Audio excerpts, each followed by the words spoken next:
Welcome to haunted times. சென்னையில் ஒரு சின்ன கம்பெனியில் ஒர்க் பண்ணிட்டு இருந்தான் அசோக். திடீர்னு அவனோட வேலை போனதன் காரணமாக பார்ட் டைமாக செஞ்சுட்டு இருந்த ஃபுட் டெலிவரி வேலையவே வேற வேலை கிடைக்கிற வரைக்கும் ஃபுல் டைமாக செய்ய ஆரம்பிச்சான். அப்படி ஒரு நாள் அவன் வேலையில் இருக்கும்போது மற்ற டெலிவரி ஒர்க்கர்ஸ்னால வான் செய்யப்பட்டிருந்த ஒரு அட்ரஸ்க்கு ஃபுட் ஆர்டர் ஒன்று பிளேஸ் ஆகி இருந்தது. மற்ற ஒர்க்கர்ஸ் அங்கே போகவே வேணான்னு சொல்லியிருந்த வார்னிங்கையும் மீறி அவன் அந்த ஆர்டரை அக்செப்ட் பண்ணானா? வாங்க இந்த வீடியோவில் பார்க்கலாம்.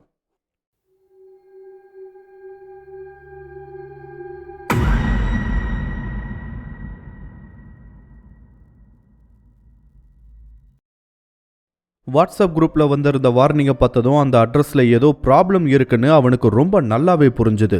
ஸோ அந்த டெலிவரி ரெக்வஸ்ட்டை அக்செப்ட் பண்றது வேணான்ற ஒரு முடிவோட வேற ஒரு டெலிவரிக்கு அக்செப்ட் கொடுத்து அந்த டெலிவரியை எடுக்க போயிட்டான் அசோக். அது இல்லாம வேற 2 டெலிவரிஸையும் அன்னைக்கு ராத்திரிக்குள்ள செஞ்சு முடிச்சான். அப்படியே அன்னைக்கு நாளும் முடிஞ்சது. மறுநாளும் அவனுக்கு நாள் வழக்கம் போலதான் போயிருக்கு.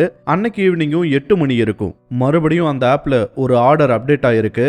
அந்த ஆர்டர் எங்க இருந்து பிளேஸ் ஆயிருந்ததுன்னா நேத்து அவன் இக்னோர் பண்ண அதே அட்ரஸ்ல இருந்து. இந்த முறையும் டபுள் த டிப்ஸ். பணம் அவனுக்கு ரொம்ப தேவையா இருந்தாலும் இந்த முறையும் அதை இக்னோர் பண்ணான். ஆனா அவனுக்கு அப்ப இருந்த பண தேவை அவனை வேற மாதிரி யோசிக்க வச்சது. மறுநாளும் அதே அட்ரஸ், அதே மாதிரியான ஒரு ஆர்டர். ஆனா இந்த முறை ட்ரிபிள் த டிப். ரொம்ப நேரம் யோசிச்சாலும் இந்த முறை அவனோட பணத்தேவை தான் ஜெயிச்சது. முதல் முறையா அந்த அட்ரஸ் சம்பந்தமா செய்யப்பட்டிருந்த எச்சரிக்கைகளையும் மீறி அந்த டெலிவரியை அக்செப்ட் பண்ணா அசோக். அதுல டெலிவரி இன்ஸ்ட்ரக்ஷன்ஸ்னு ஒன்னு புதுசா தெரிஞ்சது. அந்த இன்ஸ்ட்ரக்ஷன்ஸ் படி ஃபுட் ஆர்டர் பண்ணியிருந்த அந்த வீட்டை ரீச் ஆனதும் கதவு முன்னாடி அந்த பார்சலை வச்சுட்டு திரும்பி பார்க்காம கிளம்பிடணும். ஆர்டருக்கு ஏற்கனவே மணி பே பண்ணி இருந்ததால யார்கிட்டையும் எதுவும் கேட்கவோ பேசவோ தேவையே இல்லை. ஜஸ்ட் டெலிவரி மட்டும் பண்ணா போதும். அந்த டெலிவரி முடிஞ்சதும் டிப்ஸ் ஆட்டோமேட்டிக்கா அவனோட அக்கௌண்ட்டுக்கு கிரெடிட் ஆயிடும். ஸோ அடுத்த 10 நிமிஷத்துல அந்த பார்சலை பிக் பண்ணிட்டு அந்த அட்ரஸை நோக்கி போக ஆரம்பிச்சான் அசோக். அது போகுது போய்கிட்டே இருக்கு. கிட்டத்தட்ட 3/4 மணி நேரத்துக்கு அப்புறமா சென்னையோட நகர்பகுதி கொஞ்சம் கொஞ்சமா மறைஞ்சி சின்ன ஊருக்குள்ள அந்த அட்ரஸ்கான மேப் அவனை கொண்டு போக ஆரம்பிச்சது. கொஞ்ச நேரத்துல அதையும் கடந்து இன்டீரியர் ஏரியாவுக்குள்ள நுழைஞ்சிருந்தான் அசோக். அந்த ஏரியாவுக்குள்ள என்டர் ஆனதுல இருந்தே ஒரு கிரீப்பி வைப் அவனுக்குள்ள ஏற்பட்டுக்கிட்டே இருந்துச்சு. அந்த ஏரியாவில் மொத்தமா 20 வீடுகள் இருந்தாவே அதிகம். அதுல 1-2 வீடுகளை தவிர மற்ற எதுலையுமே ஆளுங்க இருக்கிறதுக்கான அறிகுறியே தென்படல. சில வீடுகள் ரொம்ப நாள் பயன்படுத்தாம சுத்தியும் புல் பூண்டு முளைச்சும், சில வீடுகள் பூட்டியும் இருந்துச்சு. இதையெல்லாம் பார்த்துக்கிட்டே எப்படியோ ஃபுட் டெலிவரி பண்ண வேண்டிய டெஸ்டினேஷனை ரீச் ஆனா அசோக். அந்த வீடும் அந்த ஏரியாவில் இருந்த மற்ற வீடுகள் மாதிரியே தான் இருந்துச்சு. அது ஒரு 2 ஸ்டோரி பில்டிங், பெரிய ஏரியாவில் கட்டப்பட்டிருந்துச்சு. வெளியே மட்டும் ஒரே ஒரு நைட் லேம்ப் டிம்மா எரிஞ்சுகிட்டு இருந்தது. பயந்துகிட்டே வண்டியை நிறுத்திட்டு ஃபுட்டை கொண்டு போய் அந்த வீட்டு கதவு முன்னாடி வச்சுட்டு ஒரு போட்டோவை எடுத்துட்டு டெலிவரியை க்ளோஸ் பண்ணிட்டு திரும்பும் போதுதான் அந்த வீட்டோட ஃபர்ஸ்ட் ஃப்ளோர்ல ஏதோ அசைவு அவனோட கண்களுக்கு தென்பட்டிருக்கு. ஆனா அதை பத்தி கொஞ்சமும் யோசிக்காம விட்டா போதுன்ற மாதிரி டெலிவரியை க்ளோஸ் பண்ணிட்டு வெளியே வந்தான் அசோக். அவன் வெளியே வந்த அடுத்த நொடியே இன்ஸ்ட்ரக்ஷன்ல சொல்லி இருந்த மாதிரி 3 மடங்கு டிப்ஸ் அவனோட அக்கௌண்ட்டுக்கு வந்திருந்துச்சு. 1000 ரூபாய் ஆர்டருக்கு 300 ரூபாய் டிப்ஸ். ஒரு நிமிஷம் அவனால் அதை நம்பவே முடியல. அதுக்கப்புறம் எதை பத்தியும் யோசிக்காம திரும்ப அவனோட வீட்டுக்கு வந்தான். 2 நாளைக்கு அப்புறம் மறுபடியும் அந்த அட்ரஸ்ல இருந்து ஒரு புது ஆர்டர் பிளேஸ் ஆச்சு. இந்த முறை 2 மடங்கு டிப்ஸ். அசோக்கும் அந்த டெலிவரியை அக்செப்ட் பண்ணிட்டு போய் பார்சலை வச்சிருக்கான். முதல்ல நடந்த மாதிரியே அந்த டெலிவரியை க்ளோஸ் பண்ண அடுத்த செகண்ட் டிப்ஸ் டான் அவனோட அக்கௌண்ட்டுக்கு வந்து விழுந்துச்சு. இப்படியே தொடர்ச்சியா 15 டெலிவரிஸ்க்கு மேல பண்ணியிருப்பான் அசோக். அதுல சில டெலிவரியோட இன்ஸ்ட்ரக்ஷன்ஸ் எப்படி கொடுத்துருக்குன்னா, ஃபுட் பார்சலை கதவு முன்னாடி வச்சுட்டு கதவை தட்டிட்டு மட்டும் வரணும். சில பார்சல்ஸை அந்த வீட்டோட பேக் சைட்ல கொண்டு போய் வச்சுட்டு வரணும். சில பார்சல்ஸை கதவு முன்னாடி வச்சுட்டு திரும்பி பார்க்காம வந்துடணும். இப்படி அந்த அட்ரஸ்க்கு வர ஃபுட் டெலிவரிஸ் எல்லாமே வினோதமான இன்ஸ்ட்ரக்ஷன்ஸ் உடைய வரும். டிப்ஸ் அதிகமா வர்றதால அசோக்கும் ஆப்ல அவங்க அப்டேட் பண்ணி இருந்த டெலிவரி இன்ஸ்ட்ரக்ஷன்ஸ் படி அப்படியே நடந்துக்குவான். அப்பதான் ஒரு நாள் அவனோட உயிருக்கே ஆபத்தான ஒரு சூழ்நிலை அவனுக்கு உருவாச்சு. என்ன நடந்ததுன்னா, வழக்கம் போல அவனுக்கு அந்த அட்ரஸ்ல இருந்து ஒரு ஃபுட் டெலிவரி அப்டேட் ஆயிருக்கு. இந்த முறையும் டபுள் த டிப்ஸ். அசோக்கும் அந்த டெலிவரி அக்செப்ட் பண்ணிட்டு அந்த பார்சலை கொண்டு போனான். அன்னைக்கோட இன்ஸ்ட்ரக்ஷன் படி பார்சலை வச்சுட்டு கதவை 2 முறை தட்டிட்டு போட்டோவை எடுத்துட்டு வந்துடணும். அவனும் அந்த பார்சலை கொண்டு போய் அந்த வீட்டு கதவு முன்னாடி வச்சுட்டு 2 முறை தட்டுனதுக்கு அப்புறமா அந்த டெலிவரியை க்ளோஸ் பண்ணிட்டு திரும்பும் போதுதான் கவனிச்சிருக்கான், உள்ள யாரோ விசும்பி அலற மாதிரியான ஒரு சத்தம் வந்தது. அது வரைக்கும் அவன் அந்த அட்ரஸ்க்கு கிட்டத்தட்ட 15 டெலிவரிஸ்க்கு மேல பண்ணியிருப்பான். ஆனா அப்பவெல்லாம் இந்த மாதிரி எதுவுமே அவனுக்கு கேட்டதே கிடையாது. அவன் வரும்போதெல்லாம் எப்பயுமே அந்த வீடு ரொம்ப அமைதியா தான் இருக்கும். அப்படி இருக்கும்போது திடீர்னு இந்த சத்தம் கேட்கவும் ஒரு நிமிஷம் அவன் பயந்து தான் போனான். அவன் போன வேலை அங்க முடிஞ்சிருச்சு. அவனுக்கான டிப்ஸும் அவனுக்கு கிடைச்சிருச்சுதான். ஆனா திடீர்னு கேட்ட அந்த சத்தம் அவனுக்குள்ள ஒரு கியூரியாசிட்டியை ஏற்படுத்துச்சு. உள்ள போய் பார்க்க ஒரு பக்கம் பயம்னா, அப்படி உள்ள என்னதான் இருக்குன்னு போய் பார்த்துடுவோமேன்னு ஆர்வம் ஒரு பக்கம்னு, இப்படி ஒரு குழப்பமான மனநிலையில வண்டி கிட்ட வந்து நின்னு யோசிச்சுட்டு இருந்தான் அசோக். உள்ள ஒருவேளை யாராவது வயசானவங்களோ இல்ல உதவி தேவைப்படுறவங்களோ இருந்து நாம அதை பார்க்காம போய் அவங்க இறந்துட்டா என்னாகுமோன்ற ஒரு பதட்டமும் அவனுக்கு ஏற்பட்டுச்சுதான். இப்படி பல சிந்தனைகள் அவனுக்குள்ள ஓட ஆரம்பிச்சது. கடைசியா உள்ள அப்படி என்னதான் இருக்குன்னு பார்த்துடுவோமேன்னு தைரியமா கேட்டை திறந்துட்டு உள்ள போனா அசோக். மெதுவா நடந்த அந்த வீட்டோட முன்பக்க கதவு கிட்ட போய் நின்னு இருக்கான். அவனோட காலுக்கு பக்கத்துல அவன் கொஞ்ச நேரத்துக்கு முன்னாடி டெலிவரி பண்ண அந்த ஃபுட் அப்படியே இருந்துச்சு. முன்பக்க கதவை ஓபன் பண்ண அந்த கதவோட ஹேண்டில பிடிச்சி திருப்பி இருக்கான். ஆனா அந்த கதவு ஓபன் ஆகல. மேபி உள்பக்கமா தாழ் போடப்பட்டிருக்கலாம், இல்ல லாக் செய்யப்பட்டிருக்கலாம். அப்பவும் அவனுக்குள்ள எதுக்கு இந்த வேண்டாத வேலை, கம்முன்னு திரும்பி போயிடலாமேன்னு ஒரு எண்ணம் ஏற்பட்டிருக்கு. இருந்தாலும் உள்ள இருந்து கேட்ட அந்த அழுகை சத்தத்தை அவனால அவ்வளோ சீக்கிரத்தால மறக்கவே முடியல. சரி, பின்பக்கம் வழியா போலான்னு பின்பக்கம் போய் அங்க இருந்த கதவை ஓபன் பண்ணா அந்த கதவு லாக் செய்யப்படல, ஈஸியா ஓபன் ஆச்சு.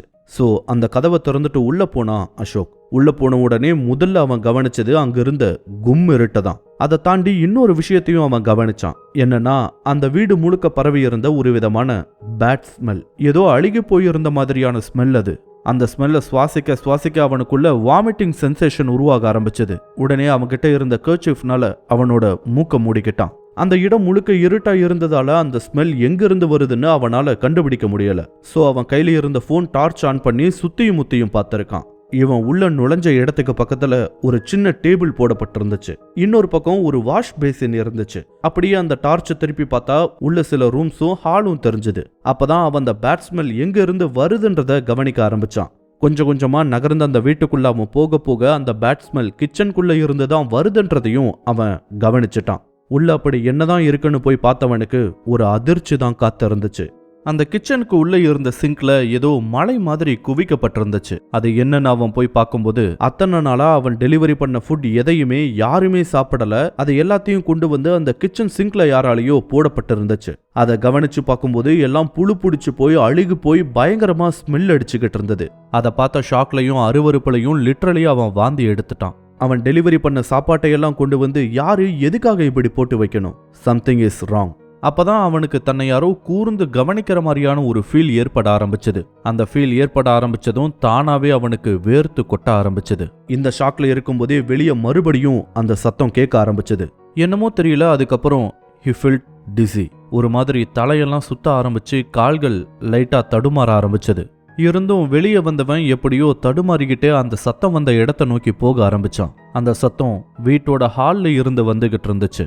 அவன் அந்த வீட்டோட ஹாலை நோக்கி போக போக அந்த சத்தமும் அதிகரிக்க ஆரம்பிச்சது. அந்த ஹாலுக்கு நடுவுல போடப்பட்டிருந்த ஒரு சேர்ல இருந்து தான் அந்த சத்தம் வருதுன்றதையும் அவன் கண்டுபிடிச்சான். அது கிட்ட போக போக அவனோட உள்ளுணர்வுகள் அவனை பயங்கரமா எச்சரிக்க ஆரம்பிச்சது. ஆனா அவன் அந்த சேர் கிட்ட போனதும் அந்த சத்தம் அப்படியே நின்னுடுச்சு. அப்போ அவன் பின்னாடி யாரோ நிக்கிற மாதிரியான ஒரு ஃபீல் ஏற்பட்டு திரும்பி பார்க்கும்போது அங்க யாருமே இல்ல.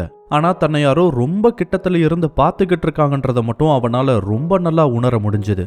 இந்த சமயத்துல அவனுக்கு ஏற்பட ஆரம்பிச்சிருந்த தலை சுற்றலும் அதிகரிக்க ஆரம்பிச்சது. கால்கள் முன்ன விட ரொம்ப தள்ளாட ஆரம்பிச்சது. தனக்கு முன்னாடி யாராவது இருக்காங்களான்னு தெரிஞ்சுக்க கையை அந்த பக்கமும் இந்த பக்கமும் அசைச்சு பார்த்திருக்கான். ஆனா எதுவுமே அவனோட கைகளுக்கு சிக்கவே இல்லை. அவனோட உள்ளுணர்வு அங்கிருந்து உடனடியா வெளியேற அவன்கிட்ட எச்சரிக்க ஆரம்பிச்சது. இதுக்கு மேல இங்க இருக்கிறது நம்மளோட உயிருக்கே ஆபத்துன்றத ரொம்ப நல்லா புரிஞ்சுக்கிட்ட அசோக் அங்கிருந்து எப்படியாவது வெளியேறிடணும்னு வந்த மாதிரியே திரும்பி போக ஆரம்பிச்சான். ஆனா அது அவ்வளோ ஈஸியா இல்ல. ஏனோ தெரியல, முன்ன விட அவனோட கால்கள் ரொம்ப ஹெவியா அவனுக்கு ஃபீல் ஆச்சு. நெஞ்சு பகுதியில ஏதோ பயங்கரமான வெயிட்டை தூக்கி வச்ச மாதிரி மூச்சு விடுவதும் ரொம்பவே சிரமமாக ஆரம்பிச்சது. தலை சுற்றல் வேற ஒரு பக்கம் அதிகமாகி மயக்கம் போடுற ஒரு சூழ்நிலைக்கு தள்ளப்பட்டான் அசோக். இருந்தாலும் எப்படியோ தட்டு தடுமாறி ஒவ்வொரு அடியா எடுத்து வச்சு பின்பக்க கதவு கிட்ட வந்து நின்னான். அங்க வந்து நிற்கும் போது லிட்ரலி அவன் கீழே விழற ஒரு ஸ்டேஜுக்கு போயிருந்தான். ஒருவேளை அவன் மட்டும் விழுந்திருந்தா அவன் உயிரோடு எந்திரிச்சிருக்க வாய்ப்புகள் ரொம்ப ரொம்ப கம்மி தான். எப்படியோ அவன்கிட்ட இருந்த உடல் பலத்தை எல்லாம் திரட்டி அந்த டோரோட ஹேண்டில் கை வச்சு அதை திறந்திருக்கான் அசோக். இன்னும் ஒரு அடி எடுத்து வச்சா வெளியே போயிடலான்ற ஒரு நிலையில அவனோட கையை யாரோ உள்ளே இருந்து பிடிச்சு இழுத்தாங்க. அவன் பயத்துல திரும்பி பார்த்திருக்கான். ஆனா அங்க யாருமே இல்ல. அந்த இடத்துல அவனோட கை மட்டும் எதனாலேயோ பலமா பிடிச்சு இழுக்கப்பட்டுகிட்டு இருந்துச்சு. அந்த சமயத்துல இங்கிருந்து நம்ம உயிரோட போக மாட்டோமோன்ற ஒரு எண்ணம் அவனுக்குள்ள ரொம்ப அதிகமா ஏற்பட ஆரம்பிச்சது. இருந்தாலும் பலம் கொண்ட மட்டும் தன்னோட கையை இழுக்க பார்த்திருக்கான். ஆனா கண்ணுக்கு தெரியாத ஏதோ ஒரு ஃபோர்ஸ்னால அவனோட கைகள் மூர்க்கத்தனமா பிடிக்கப்பட்டிருந்தது மட்டும் அவனால உணர முடிஞ்சது. அவன் வெளியே போக முயற்சி பண்ண ஒவ்வொரு நொடியும் அந்த ஃபோர்ஸ் அவனை அந்த வீட்டுக்குள்ள இழுத்துட்டு போக முயற்சி பண்ணிக்கிட்டு இருந்துச்சு. ஒரு கட்டத்துக்கு மேல அங்க அசோக்கோட வாழ்வா சாவான்ற ஒரு போராட்டம் ஆரம்பிச்சுது. ஒரு கட்டத்துக்கு மேல தன்கிட்ட இருந்த பலத்தை எல்லாம் ஒன்று திரட்டி கையை இழுத்துக்கிட்டு வெளியே வந்து விழுந்தான் அசோக். வெளியே வந்து விழுந்த அடுத்த நொடியே அவனோட நெஞ்சு பகுதியில் ஏற்பட்டிருந்த அந்த பயங்கரமான பாரம் இறக்கி வைக்கப்பட்ட மாதிரி அவனுக்கு ஃபீல் ஆகியிருக்கு. ஸோ மூச்சை இழுத்து இழுத்து விட ஆரம்பிச்சான். அப்பதான் அவனுக்கு ஏற்பட்டிருந்த மயக்கமும் கொஞ்சம் கொஞ்சமா தெளிய ஆரம்பிச்சது. ஆனாலும் அவனோட கால்கள் தள்ளாடுறது இன்னும் முழுசா நிக்கல. இருந்தாலும் கீழே கிடந்த அவனோட மொபைலை எடுத்துக்கிட்டு தள்ளாடினபடியே வேக வேகமா அந்த வீட்டோட கேட்டு கிட்ட போனான். எதேச்சியா அந்த வீட்டோட கேட்டை ஓபன் பண்ணும்போது அவன் திரும்பி பார்க்க நேர்ந்துச்சு. அப்போ மேல் மாடியில ஒரு கருப்பு உருவம் காத்துல மிதந்தபடியே அவனையே பார்த்துக்கிட்டு இருந்ததை அவனால நல்லாவே உணர முடிஞ்சது. இதுக்கு மேல இங்க இருக்கவே கூடாதுன்னு முடிவு பண்ண அசோக் உடனடியா அவனோட வண்டியை எடுத்துக்கிட்டு அங்கிருந்து எவ்வளவு சீக்கிரம் முடியுமோ அவ்வளவு சீக்கிரம் வெளியேறினான். ரொம்ப நேரம் ஓட்டிட்டு வந்ததுக்கு அப்புறமா மெயின் ரோடு அடைஞ்சான் அசோக். மெயின் ரோடுக்கு வந்து வெளிச்சமான ஒரு டீ கடையில நிற்கும் போதுதான் அவனுக்குள்ள கொஞ்சம் தைரியமே ஏற்பட்டுச்சு. கொஞ்ச நேரம் ரிலாக்ஸ் பண்ணிக்கிட்டதும் முதல்ல போலீஸ் கிட்ட தான் இதை பத்தி சொல்ல நினைச்சான். உடனே 100க்கு கால் பண்ணி நடந்ததையெல்லாம் சொல்லியும் இருக்கான் அசோக். அவங்க அந்த ஏரியாவோட போலீஸ் ஸ்டேஷனுக்கு கனெக்ட் பண்ணாங்க. அந்த காலை அட்டன் பண்ண ஒரு கான்ஸ்டபிள் கிட்ட அசோக் நடந்ததையெல்லாம் சொல்லியிருக்கான். அவன் சொல்லி முடிக்கிற வரைக்கும் எல்லாத்தையும் கேட்டுக்கிட்டு இருந்த அந்த கான்ஸ்டபிள், ஏன்பா எத்தனை பேருப்பா இதே கம்ப்ளைண்ட்டை சொல்லுவீங்க? 6 மாசத்துல நீ 4வது ஆள் இந்த மாதிரி கால் பண்ற தெரியுமா? முதல் தடவை பார்க்கும்போதே அங்க ஏதோ பிரச்சனைன்னு தெரிய வேணா டிப்ஸ் வருதுன்றதுக்காக உங்க உயிரையே பணையம் வைப்பீங்களா? எப்படியோ உயிரோட வந்தியே, இனி அந்த பக்கமே போகாதன்னு வார்ன் பண்ணியிருக்காரு அந்த கான்ஸ்டபிள். ஏற்கனவே அவனுக்கு ஏற்பட்டிருந்த ஷாக் இன்னும் கொஞ்சம் அதிகமாச்சு. என்ன சார் சொல்றீங்க? அப்ப நீங்க போய் பார்க்க போறது இல்லையான்னு கேட்டதுக்கு, நாங்க 2-3 தடவை போய் அங்க செக் பண்ணோம்பா, ஆனா அந்த ஏரியாவில் பெரும்பாலான வீடு காலியா தானே இருக்கு, எங்க போய் யாரை கேட்க சொல்ற, யாரை விசாரிக்க சொல்றான்னு கேட்டாரு அந்த கான்ஸ்டபிள். அவனுக்கு ஒண்ணுமே புரியல. கடைசியா அங்க என்னதான் சார் நடந்துச்சுன்னு கேட்கும்போது, நாங்க 2-3 தடவை நீ சொல்ற அதே அட்ரஸ்க்கு போய் விசாரிச்சோம் தம்பி. அந்த ஏரியாவில் இருக்க நிறைய வீட்டில் ஆளே இருக்க மாட்டாங்களே, கவனிச்சியா? நாங்க போகும்போதும் அதே மாதிரி தான் இருந்துச்சு. அங்க இருக்க 2-3 வீட்டுக்காரங்க கிட்ட விசாரிக்கும் போது நீ போன வீட்டுல ஒரு அம்மா தனியா இருந்திருக்காங்க போல. கோவிட் டைம்ல அந்த அம்மா செத்து போயிருக்காங்க. அதுக்கப்புறம் தான் இந்த மாதிரி எல்லாம் அதிகமா நடந்துகிட்டு வருதான். நீ மட்டும் இல்ல, போன 4 வருஷத்துல எடுத்துக்கிட்டா இதே மாதிரி 20-30 பேருக்கும் மேல நடந்திருக்கு தம்பி. பக்கத்துல என்ன சொல்றாங்கன்னா, செத்து போனதுக்கு அப்புறம் அந்த அம்மா அவங்களுக்கு துணையா ஒரு ஆளை தேடுது போலன்னு சொன்னாங்க. அதுக்கப்புறம் என்ன விசாரிக்கிறத நாங்களும் வந்துட்டோம். ஆனா ஒண்ணு, அங்க போனவங்க எல்லாம் உயிர் பழிச்சு வந்ததே பெருசுன்ற மாதிரி தான் சொல்லியிருக்காங்க. நீயும் அப்படிதான் நினைக்கிறேன், இனிமேலாவது கொஞ்சம் பத்திரமா இருன்னு சொல்லிட்டு அந்த காலை கட் பண்ணாரு அந்த கான்ஸ்டபிள். இதை கேட்டதுக்கு அப்புறம் அன்னைக்கு அவன் உயிர் பழிச்சதே பெரிய விஷயம் தான் அவனுக்குள்ள தோண ஆரம்பிச்சது. மறுநாள்ல இருந்து மும்முரமா வேற வேலையை தேட ஆரம்பிச்சான். 1 மாசத்துல அவனுக்கு ஒரு நல்ல வேலையும் அமைஞ்சது. அந்த 1 மாசம் மட்டும் வேற வழி இல்லாம டெலிவரி ஜாப்க்கு போனான் தான். ஆனா ரொம்பவே கவனமா இருந்தான். எல்லா வாட்ஸ்அப் குரூப்லயும் அந்த அட்ரஸ் அண்ட் ஏரியாவை மென்ஷன் பண்ணி அந்த பக்கமே யாரும் போக வேண்டாம்னு எச்சரிக்கவும் செஞ்சான். தனக்கு முன்னாடி அந்த வீட்டுக்கு போனவங்க அந்த ஏரியாவுக்கு போனவங்களுக்கு என்னாச்சுன்னு தெரிஞ்சுக்கிறதுக்காக அந்த வாட்ஸ்அப் குரூப்ஸோட பழைய மெசேஜஸ்ல தேட ஆரம்பிச்சான். அப்பதான் அவனுக்கு இன்னொரு ஷாக் காத்து இருந்துச்சு. ஏன்னா அந்த ஏரியாவுக்கு போனதா சொன்னவங்க எல்லாருமே 1 மாசத்துக்கு மேல அந்த ஜாப்ல இல்லவே இல்லை. எல்லாருமே வேற வேற வேலைகள் கிடைச்சதும் அந்த டெலிவரி ஜாப்ல இருந்து அப்படியே வெளியேறி இருக்காங்க. நிறைய பேர் அவங்களோட நம்பரையும் மாத்தி இருந்தாங்க. இப்போ அவங்க எடுத்த முடிவு சரிதான்னு அசோக்குக்கும் தோணுச்சு. ஏன்னா அடுத்தது அவன் அதை தான் பண்ண இருந்தான். டெலிவரி ஜாப்ல இருந்து நின்னதுக்கு அப்புறமா வேற நம்பரை மாத்திட்டு அந்த வேலைக்கு ஒரு பெரிய கும்பிடு போட்டான் அசோக். இந்த வீடியோ உங்களுக்கு பிடிச்சிருந்தா லைக் பண்ணுங்க, கமெண்ட் பண்ணுங்க, ஷேர் பண்ணுங்க. இதே மாதிரியான புதிய வீடியோக்களை பார்க்க மறக்காம ஹாண்டட் டைம்ஸ் சேனலுக்கு சப்ஸ்கிரைப் பண்ணுங்க. அண்ட் மறக்காம நோட்டிபிகேஷன் பெல் ஐகானையும் கிளிக் பண்ணி விடுங்க. தேங்க்யூ.